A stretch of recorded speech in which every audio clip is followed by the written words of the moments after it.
Hey guys, Mr. Sarabian again. I'm back on my home turf where I feel the most comfortable, away from snakes. But then and also reflecting on my favorite topic, dinosaurs. But more specifically, if there's one big question that I often get asked, it's what is the biggest dinosaur that has ever lived? I get that a lot. And the question I always ask back is, well, what's your definition of the biggest? Is it the tallest?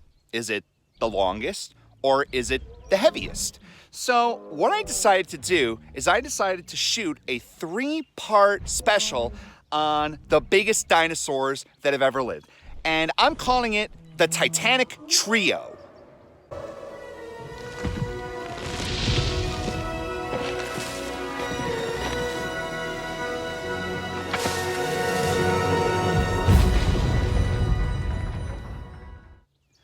So, for our first episode of the Titanic Trio, I'm going to start off with one of the longest dinosaurs that has ever lived.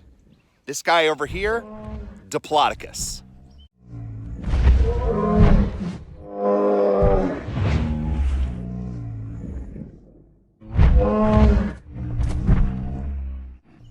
Now, this animal isn't tremendously intelligent, so I should be able to get pretty darn close. You still need to be careful around big animals, but I'm gonna take it really slow and I'm gonna see what I can talk about with this guy.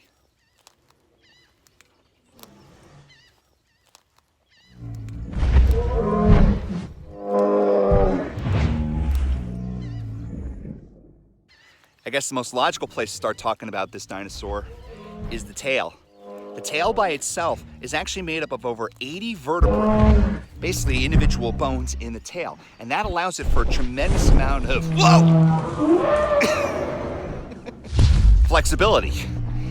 And that actually allows the Diplodocus to be able to communicate with other members of its group, maybe warning them of a predator or maybe even as a weapon. That tail, if it swung at the right speed, could actually create a whip crack that could actually break the sound barrier and make a large whip cracking sound. It's pretty impressive. Now, as we work our way back towards the back legs of the animal, it actually reminds me of a cute little short story I could tell you. A man by the name of Andrew Carnegie really wanted a Diplodocus on display in his museum. So he hired a paleontologist to find one. And the very first bone that he found was that claw, a toe claw of this large animal. And eventually what happened was the toe claws led to the foot bones, and the foot bones led to the shin bones, and the shin bones led to the leg bones. And they had an almost complete Diplodocus. It created such a sensation that they called it Dippy the Diplodocus. So I think I'm gonna call this guy Dippy.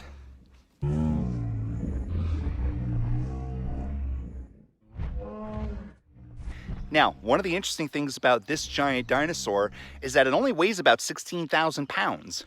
I know that doesn't sound like, that sounds like a lot, but think of it this way. Your average Triceratops weighs about 8 tons, and this guy is about twice as long. So where's all that weight? Well, the reason why is because of the neck. The neck actually had air sacs running up and down, so that this way the neck was actually very light, as was the tail. So they could actually get away with having really long necks and very heavy bodies and reach these really long lengths. Diplodocus by itself is about 80 feet long. And the interesting thing is there are some scientists who think there are animals that are even longer than Diplodocus. But that's still kind of up in the air because we actually have a lot of Diplodocus remains that could have actually pushed over 100 feet long. So it's still a little bit contentious at this point.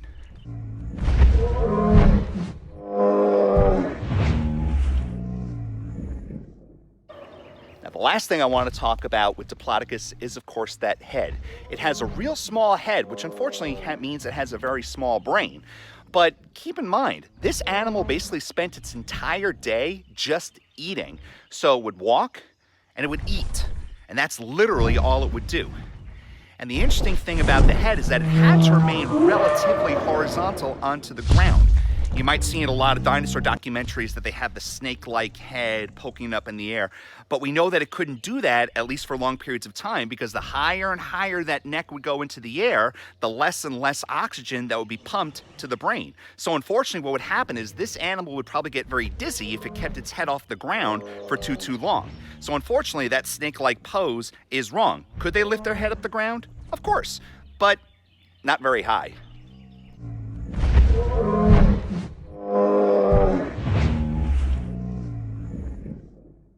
The long-necked dinosaurs are probably some of the most regal dinosaurs that you're ever going to see. When you think dinosaur, you usually think one of these guys. And this is only the first one that we're going to talk about. Next time when we get together, we're going to talk about the tallest dinosaur that has ever lived. So, this is Mr. Sarabian for Paleo Profile saying stay healthy, stay safe.